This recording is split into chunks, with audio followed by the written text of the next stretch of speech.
to shut down my whole phone, just shut down the phone, the whole system, and then come back right back on.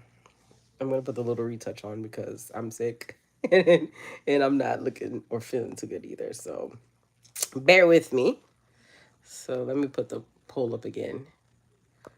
Uh,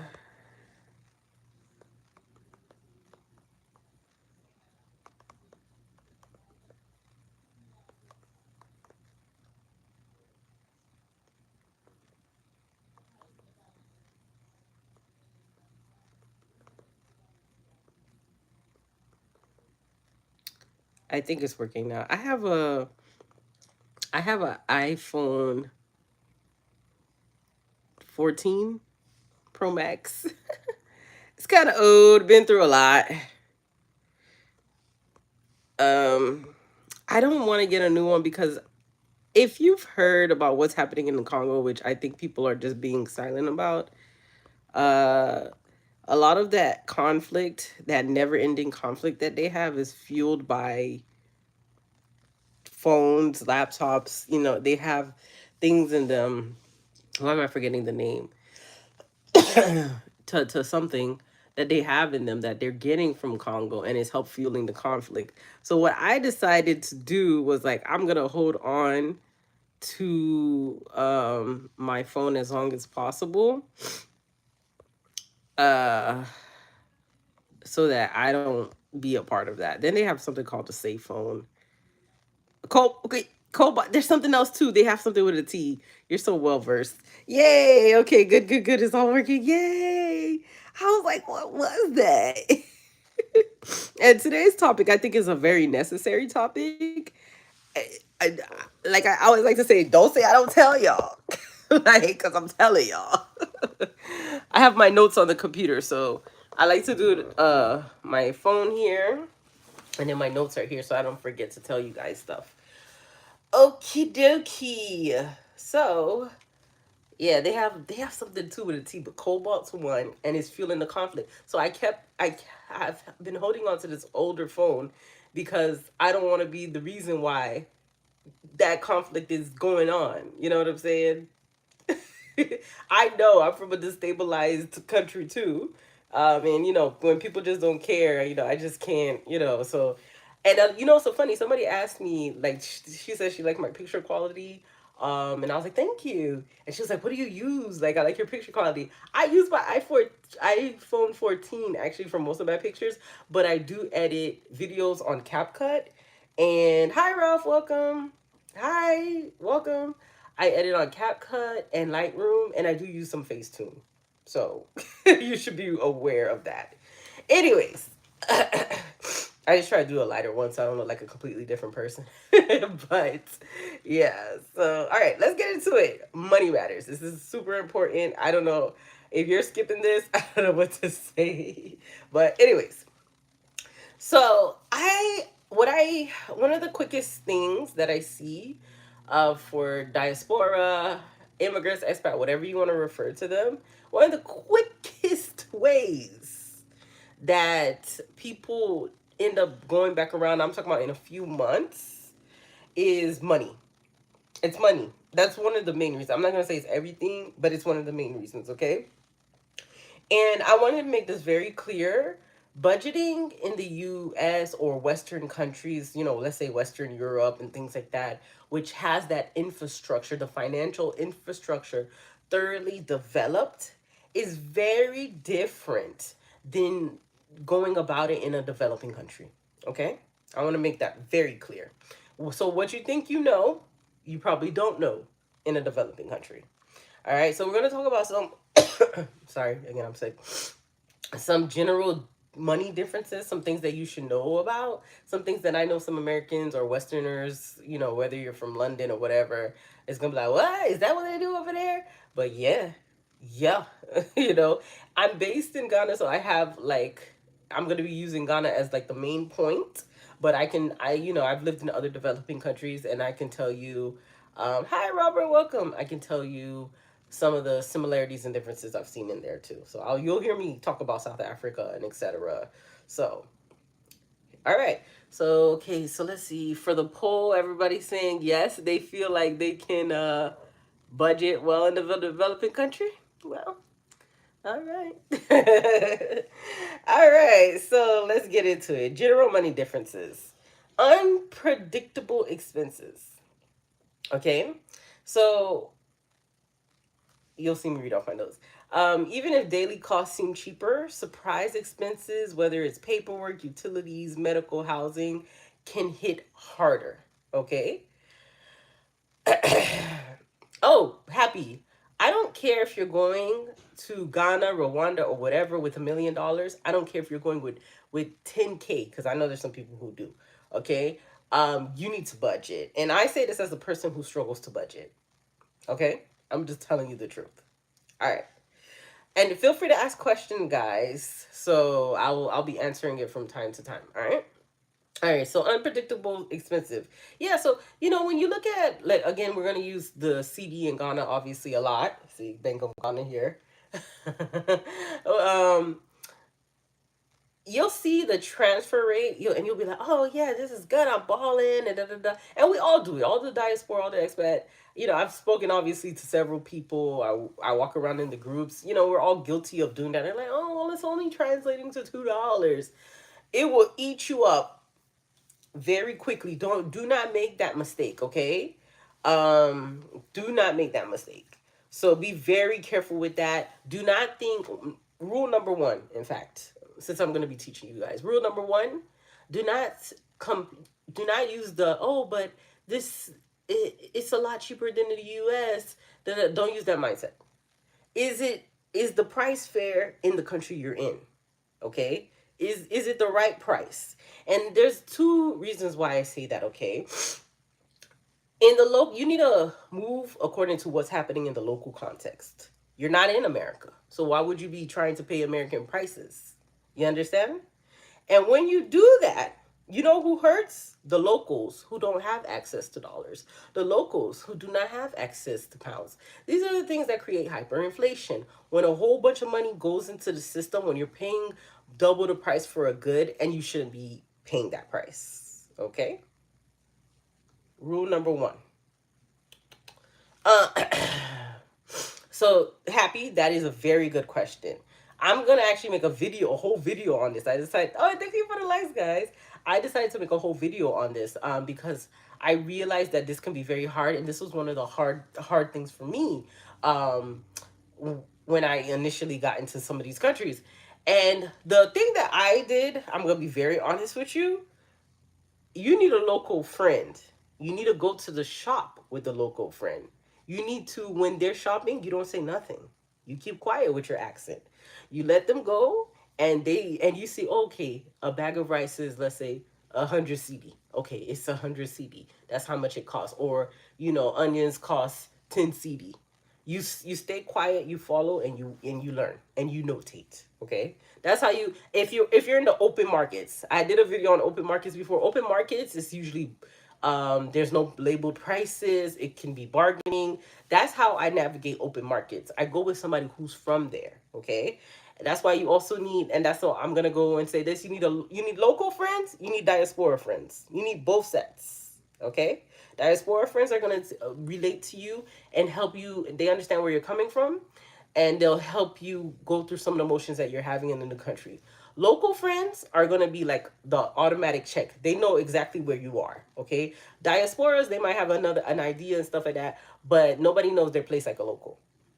Okay, so that's how I actually learned some of the local prices. Go around with a friend, see how much they pay for typical items. Keep that in your head.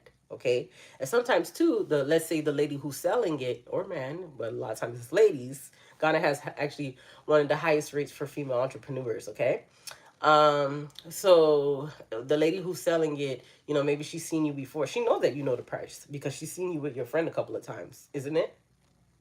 Okay. All right. So that's how I navigated, if I'm just being honest with you. Okay. I hope that answers your question. So this is a big one. Cash culture versus credit culture. Um, you're welcome, Abby. I hope that answers it. If not, we can try to hash it out. But that's honestly what I did. Just Follow some local friends, see what they're doing. Like you can follow me because I know what the prices are at this point. Find out what typically pay and stuff like that. So yeah, cash culture versus credit culture. Okay, many developing countries rely on cash or mobile money. Let me not say more. They use mobile money in Ghana actually, a lot. Many, let's just say, many developing countries rely on cash or credit. While developing countries, not even cash. Let's say many developing countries rely on credit, debit, that whole type of thing. Meanwhile, developing countries, cash, cash, cash, cash, cash, cash. Ghana is a cash and carry country. Okay. I use my credit card and my debit card, which I have to make a whole separate video on that because I have like overseas, no, like overseas fees and everything like that. So I use them and pay them off every month. But Ghana is a cash country. I go to some upscale places. Oh, was it banned? I used it not too long ago. I gotta look into that. I use Tap Tap for Haiti. I use it for Ghana. What?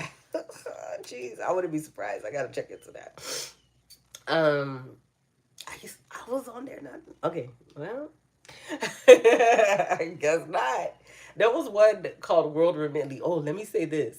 So talking about Tap Tap and World Remitly, happy. In the beginning, when I first came to Ghana, I kept sending money to myself through these apps. So I was kicked off of like one called World Remitly. It's like Tap Tap because they realized that I kept sending money to myself. So what it did was it blocked me. It said, we noticed that you're sending money to yourself. This is not what this is for, and blah, blah, blah, blah, blah. Sendwave, all of those. I was sending myself. They will block you if they see you sending yourself your own money.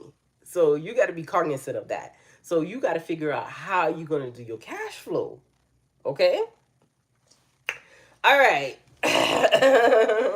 Going back to cash and credit culture, that's one of the ways that I was able to supersede it, even though Ghana is a mostly, yeah, so you should know that. Sendwave, Tap Tap, all of them.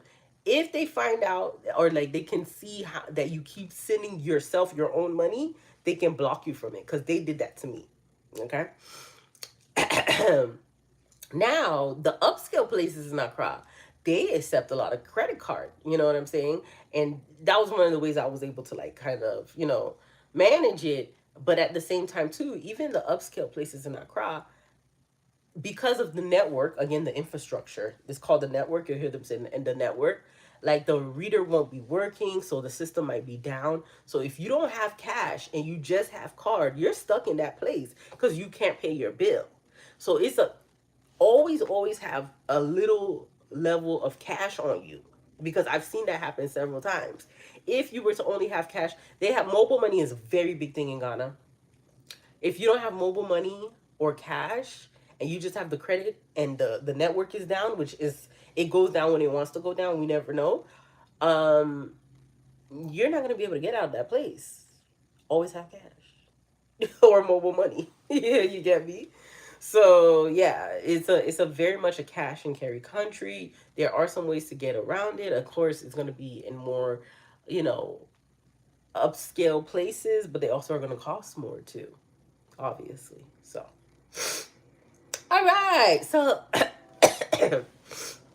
so one thing that I also want you to notate is that income versus spending power. So, spend salaries might be lower locally, and I advise people go look at the what is the average cost of living in the country that you're going to or the city. Because like Accra's one is going to be very different from like let's say Ho in the Volta region. You know what I'm saying? It's like a much further distant place from Accra. So you should know what the cost of living looks like, what the average salary looks like.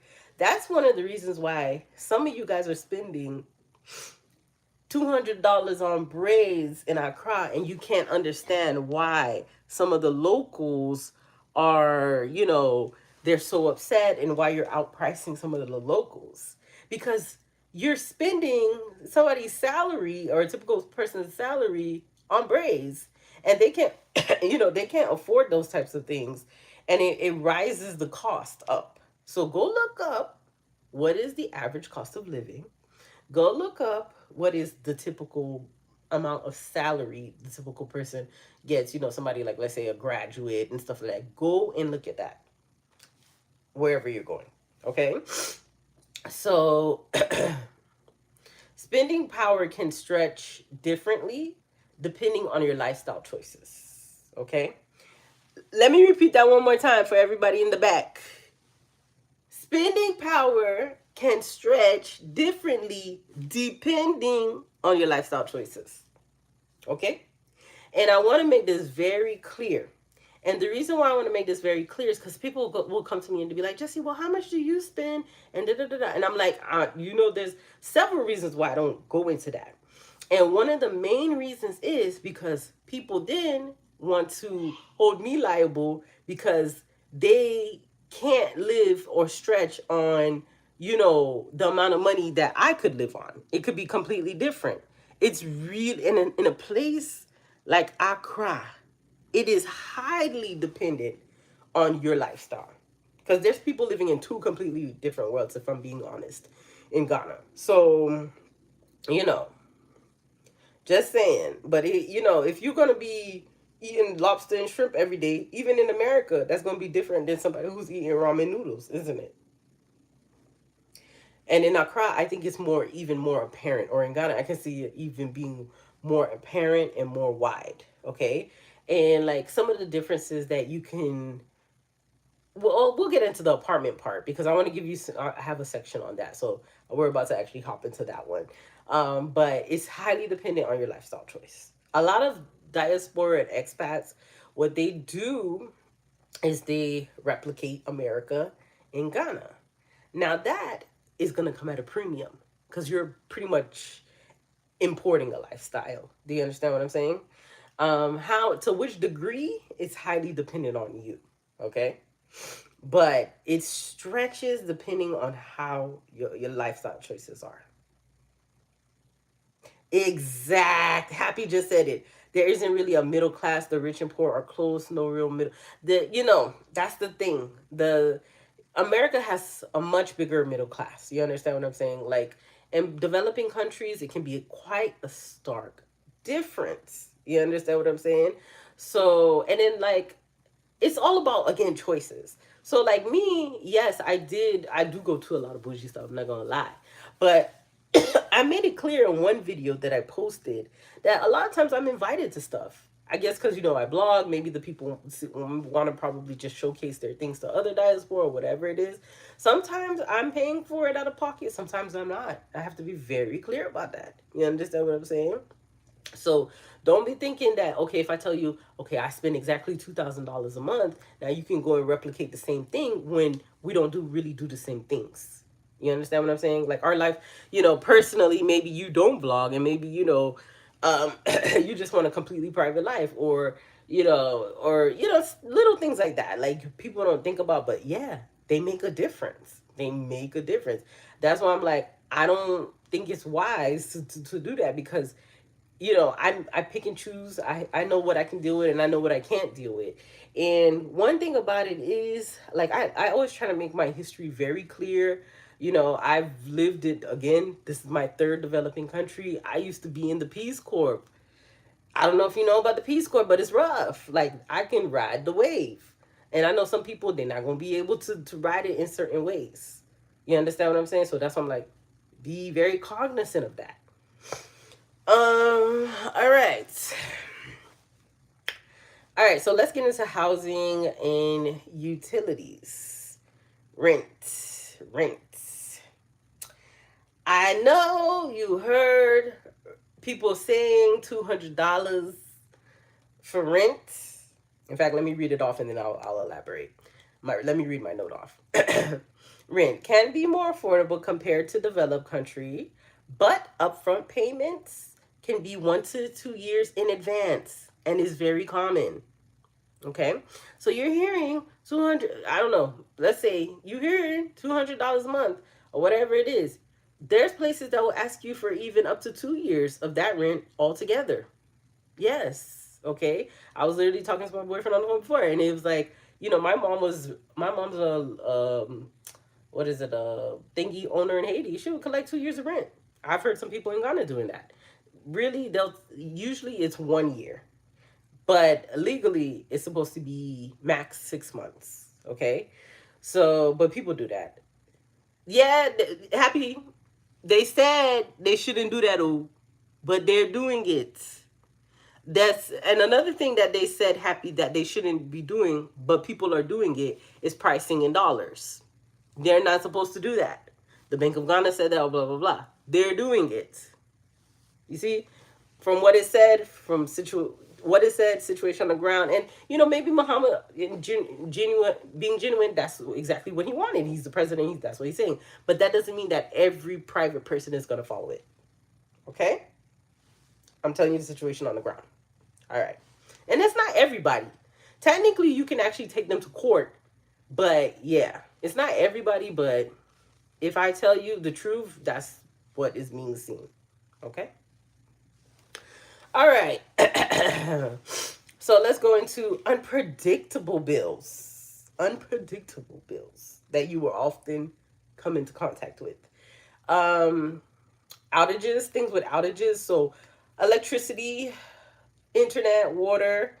Ghana actually has one of the better rates as far as, or better stability as far as what we see with electricity and internet. For the most part, I really didn't have not had any issues with internet. Okay, and I've talked about the internet options in other lives as well. Whether it's the what's his name, the Elon Musk guy, that thing, or the local ones. I don't use the Elon Musk one. I actually bought a really big package from one of the local ones, and haven't really had an issue. Electricity, it can go out, but is it like super super common in Ghana? No. There's this thing called Doomsor where they do have periods of that, but in a general sense, not really. There was one time though, and this is why I always pay in bulk. This is my pro tip right here. Pay in bulk, okay? There was one time, so you have to recharge your electricity. It's usually prepaid in Ghana, typically, normally, 90% of the time, it's prepaid, right? So, I usually load up like at least a couple of months worth. So there was this time in Ghana, was it like a couple of years ago, where even if you had the money and was paying, wanted to load up electricity, the system was down, and it was down for a few days. So if you didn't have any electricity, it doesn't matter if you had $1 million, you couldn't load it.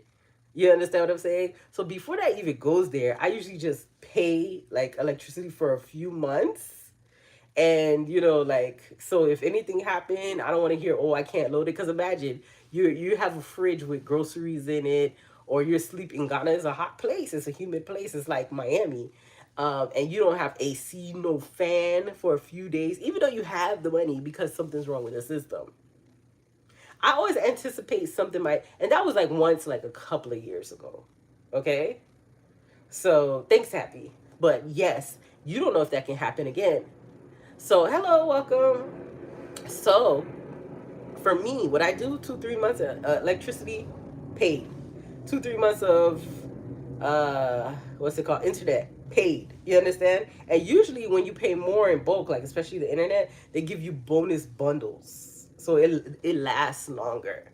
You understand what I'm saying? So, and it also helps you to budget better. Okay, because if you know you're gonna pay, let's say 500, 600 CD for 3 months, you know that every quarter you're gonna pay 500 CD, or you're gonna know that, okay, and I'm just giving a miscellaneous number. You'll know that, okay, you pay 2,000 CDs for the year. You get me? Yes, Starlink. So Starlink is now available in Ghana. So stuff like that, stuff like that, and the bigger, like I said, you pay. I always get so many bonuses. I be running on bonuses from the internet packages of the local one. I don't even have Starlink, because I just buy it in so much big bulk. It'd be that TB terabyte. Yeah, I be running the terabyte package. Sorry. All right. Anyways. All right. So yeah, what was I saying?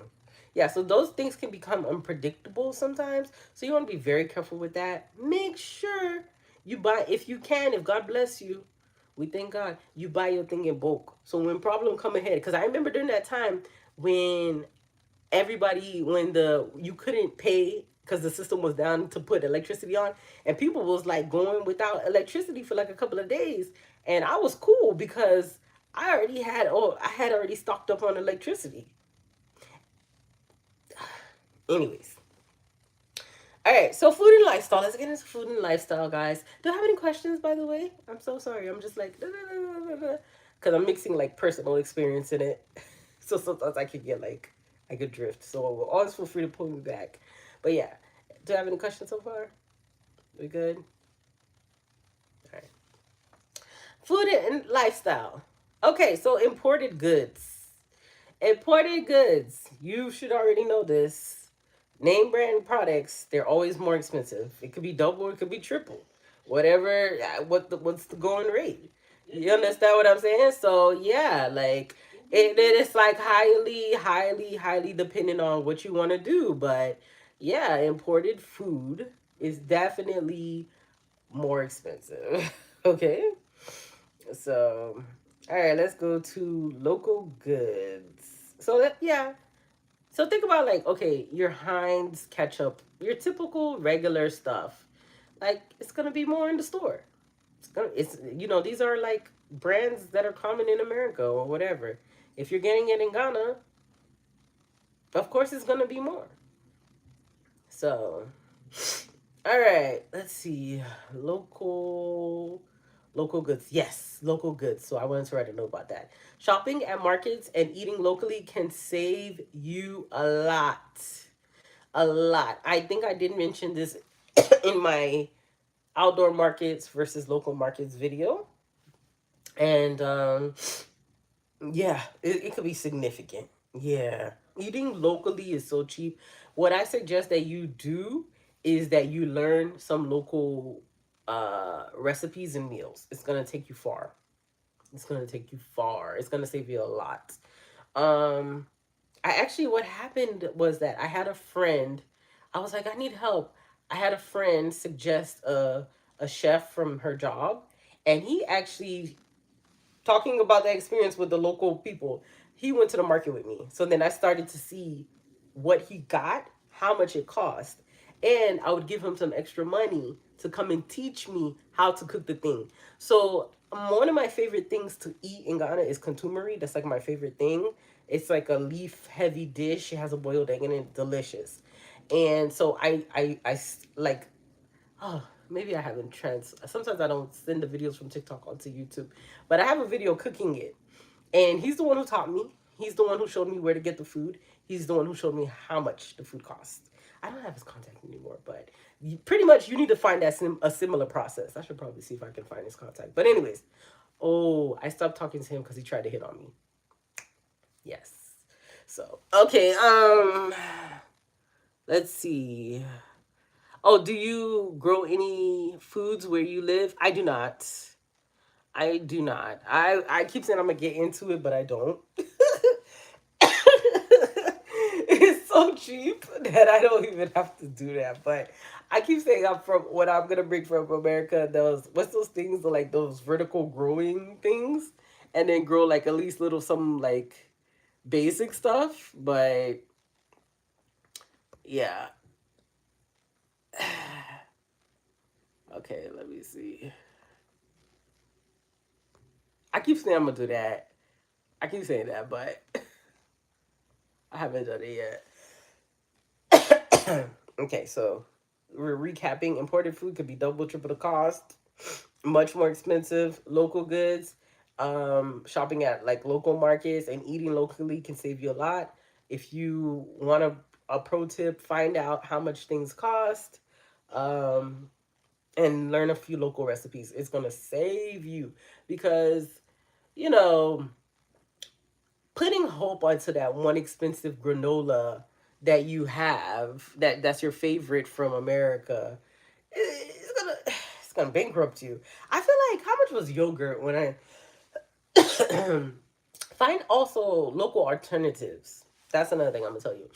Um, like I have this local yogurt and local uh granola. First of all, it's fresher. They have to freeze it because it's not shelf stable. So what does that tell you? There's no preservatives in it. Okay, so it'll go bad if unlike the typical American granola. So yeah, like adjust. It's cheaper and it actually tastes good. So they'll be putting fresh cut mangoes in there that they cut that morning. They'll be putting granola that they have to take out of a freezer because otherwise it'll go bad. They make the yogurt. There's some local yogurt. I was seeing yogurt in the grocery store in Ghana for like 100 CD, which is like, let's give it give or take like $10 for like hey. I said, oh no no no no no no no no. So I didn't go get Chobani and all those different things like that because that's how much I saw them going for in the supermarkets. So I found one local one at they were at what's called the ANC Mall, but they've moved.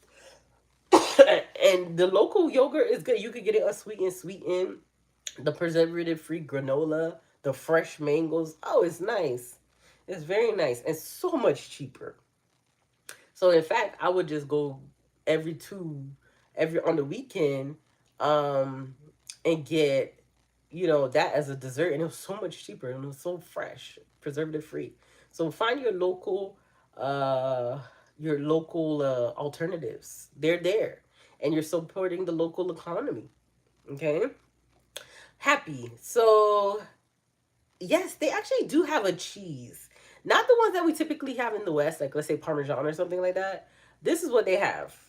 They have this thing called what I always mess up the pronunciation. What Wagesi? What if you got hear this here, please write it in the comments.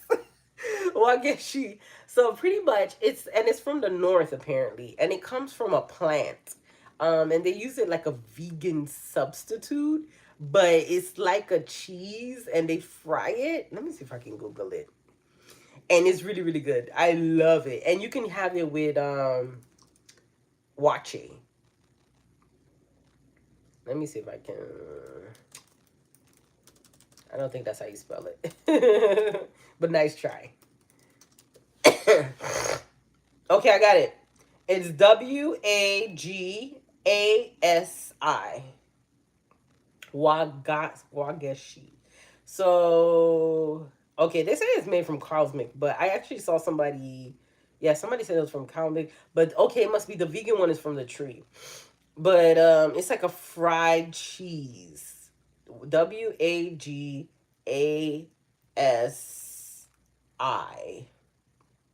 Okay, it's good. I like it. Um, but usually I've seen it fried. I've never seen it like in the sense that Americans have it cold. But it's really good. You should try it. I pay extra for it because I like it. So okay, try. If you come, I'll take you to have that. So there's always different alternatives. You may or may not like them, but I say explore them. They're cheaper, they're better, and you're gonna have a constant supply of it. If one day the supermarket you go to is not bringing that imported good, what are you gonna do? Die? So you have to find local alternatives. It's gonna save you so much money. And usually I find I really like the local alternatives. So like the granola. I buy it, they sell it in bulk and it's so much cheaper. And what I do, I put it in my freezer. When I'm ready to have yogurt, I take it out.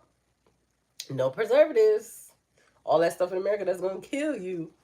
So yeah. All right. So let's see. Yes, and then I notated this, but I'm gonna say it again. Lifestyle inflation. Many expats overspend trying to maintain a Western lifestyle abroad. Happens so much. I'm guilty of it too. I'm not separate from it. Sorry guys. But yeah. Yeah. You gotta adjust in some ways because if you try to keep that same exact lifestyle, it's gonna cost. It's gonna cost. For me, I like eating katumari or the local dish I learned how to cook, using the local yogurts and different things like that. So I found the foods that I like to do locally, and The thing where I can spin on sometimes is the restaurants, maybe once every couple of weeks or whatever. That's how I balance it. But if you think you're gonna be getting the Chobani yogurt that they're charging like $10 for something like this, and the same kind granola and every little detail, it's not. I would say it's for the typical person, or that most people, it's not ideal in the long run. It's gonna cost you way too much to maintain. But to each his own. Okay, so let's get into transportation. Okay. Oh, questions, and always, always, always leave as much questions as you like in the bottom. I always get back to them. I love the questions. Sorry, I love the questions. So sometimes I just keep blabbing. So. All right, so let's get into transportation. So public transport, usually cheaper but less convenient or reliable. Extremely less convenient, a lot more less convenient and reliable. And I'll put another caveat, less safer. Okay? So I want to be very clear on this. I want to be very, very clear.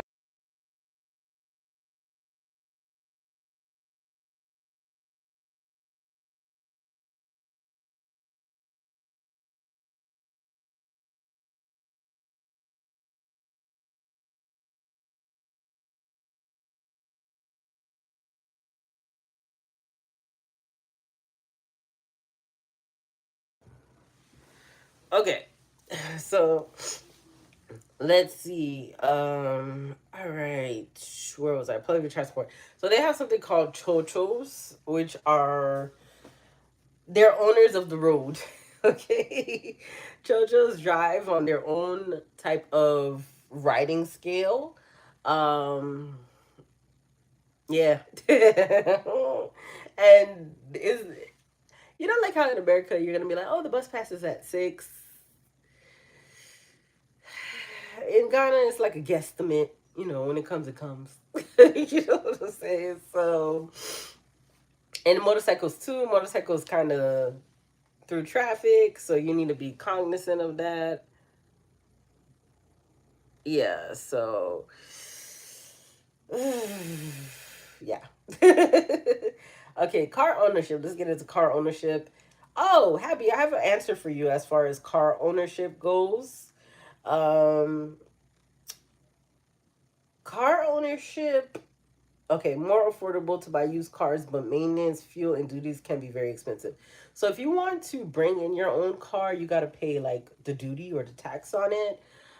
Depending on the engine size, it can be more. So the bigger the engine, the more you'll pay as well. But you'll know that the car is good because you brought the car in, right? But if you use your local car, you don't know what kind of wear and tear on it. The road in Ghana is not so good for the most part. So you don't know what kind of beating it's taken. So those are things you also should be cognizant of. Even though obviously, just like even in buying a car in America, people be like, "Oh yeah, there's nothing wrong with it," but there'd be stuff wrong with it. So it might cost you longer in the long run. Okay. Um. So let's see. Oh, and the Kataka cars. So I asked my friend. He said I was gonna put it in a video because somebody else asked me about it too. He said that he loves his Kataka car, and he said it wasn't such a much, which is the local Ghanaian car. It has a black star in the back, which is a symbol of Ghana. And he said that you can get it serviced right in Accra, um, and that he loves it because it's built for the Ghanaian terrain. Okay, so the car is made for its place. Do I know anybody else with that car? No, but he raves about it. The local car, talking about that. All right, so healthcare, so insurance. A lot of people don't realize how important it is until something happens. The general local hospitals, if I'm being honest, most diaspora are not going to be so comfortable going to them. Okay. Um, you have to usually pay for your services prior to everything. Okay.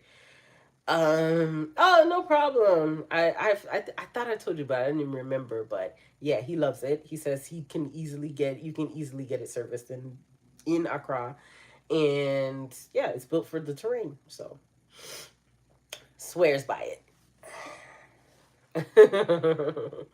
Okay, so yeah, so you know how in America you can just go to the emergency room and you're gonna get service? That is not the case in many countries, developing countries especially. You have to pay up front. So meaning like you could be dying on your deathbed.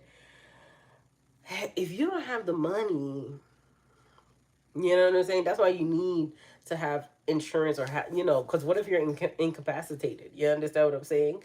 So you need to have some stuff like that set up. I have not had insurance though. I'm being transparent.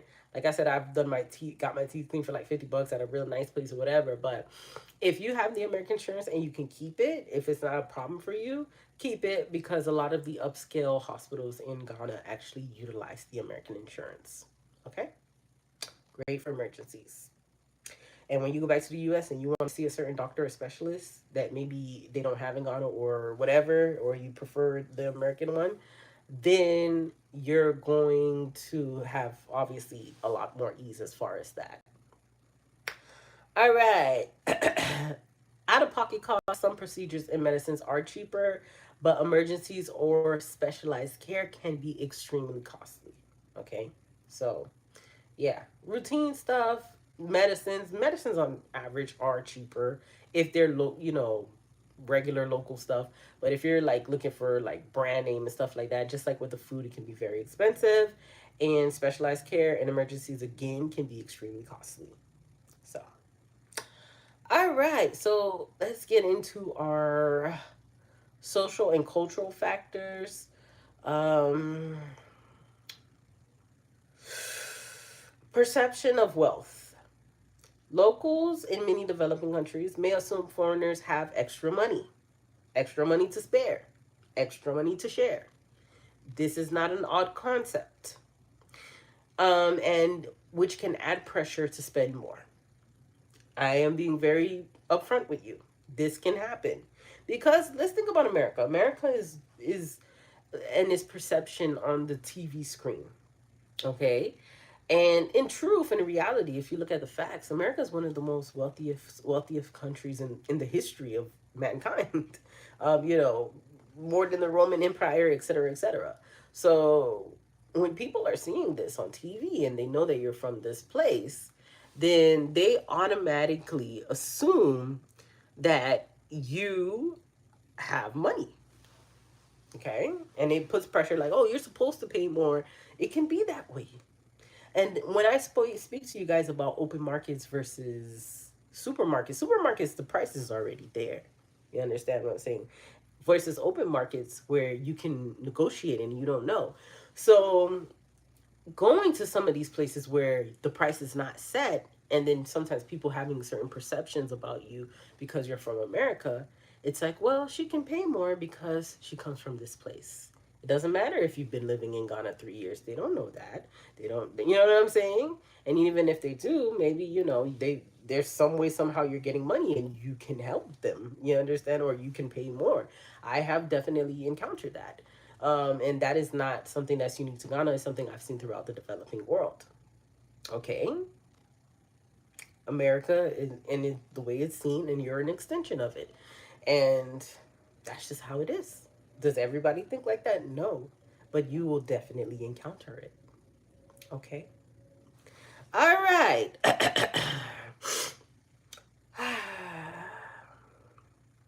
One thing I would say for let's say you're a Ghanaian American or a Haitian American or a Jamaican American or one of those things. And let's not lie because I talk obviously within all these groups and I am of this group.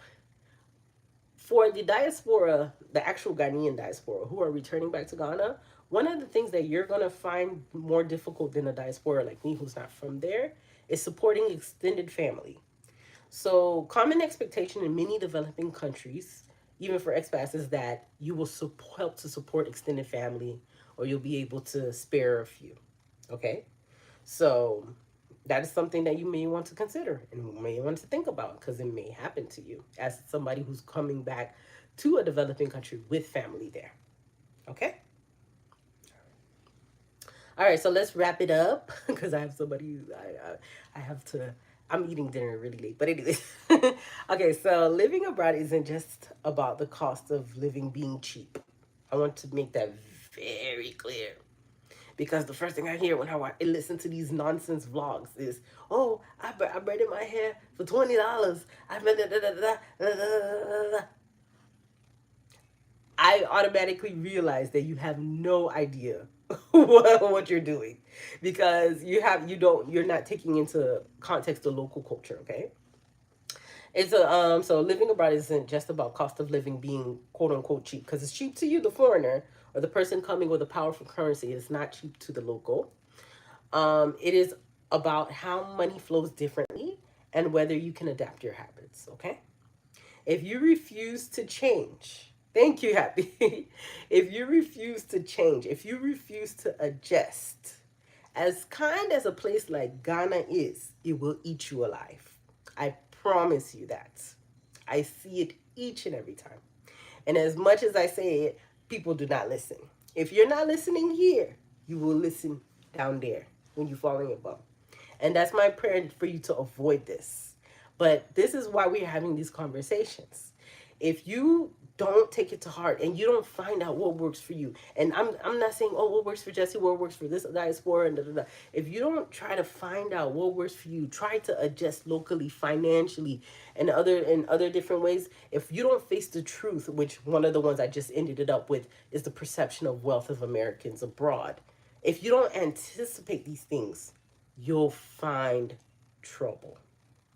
Okay? All right, so I'm going to open up the floor for questions. About 5 minutes. I know, hopefully, it was thorough enough. We went over some things like housing, utility, food, transport, healthcare, and social and cultural factors, and general money differences. I hope that has given you a few ideas.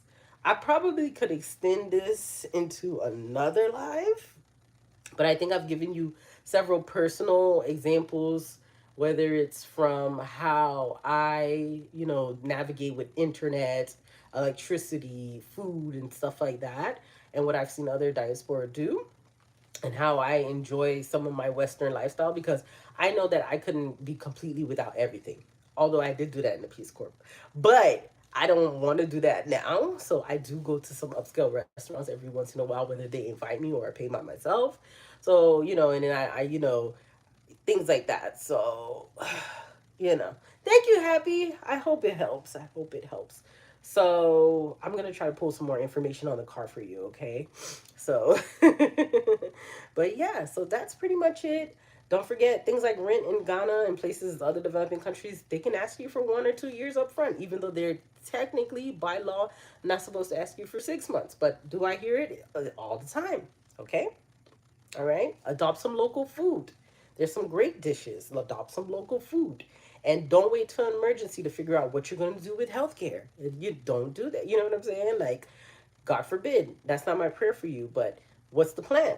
We have to have a plan. You're far away from home. Okay? This is not America where if something happens, they're going to save you life or death, one penny or no penny. It doesn't work like that. Okay? So, all right, guys. All right, so I'm gonna hop off the live. If you have any questions, you can always send me an email. My email is in the bio. And just to remind you guys, I am having a move to Ghana or slash investment tour, November 14th through 20th. If you want to see what that's like, it's in the bio as well. And during the tour, we're going to be discussing stuff like this. I'm going to be talking to you in even more detail during the tour because you're going to be on the ground and you're going to be able to see stuff. Think about it being an adult field trip. Okay, so everything that you've probably been learning education wise, this is where you're going to be able to see it, and then you're going to have me there to actually talk you through it. Okay, so yeah, so it's going to be heavy hitter like that. Somebody asked me, Romeo, is there going to be stuff like a naming ceremony? No, it's not. It's going to be heavy hitting. Properties. How do you navigate paperwork? How do you get residency? How do you go to the hospital? How you go to the dentist? This is the tour for that. Okay, how do you live? Okay, if you don't want to live there, you find a property in one of the different regions we're going to. That's it. All right, so that's what this is all about. This is put in, what is it? Pen to paper. Rubber meets the road. So if you ever were wondering, this is the tour for you. This is, although I'm gonna add some enjoyment at night. So it's an option if we're gonna go chocolate making, or wine tasting and stuff like that. I'm gonna add a little fun. But during the day, all business. How do you do this? How do you do that? You know what I'm saying? So, all right. Well, it was nice talking to you guys. I'll see you guys soon. Bye bye. Thank you for coming. Bye.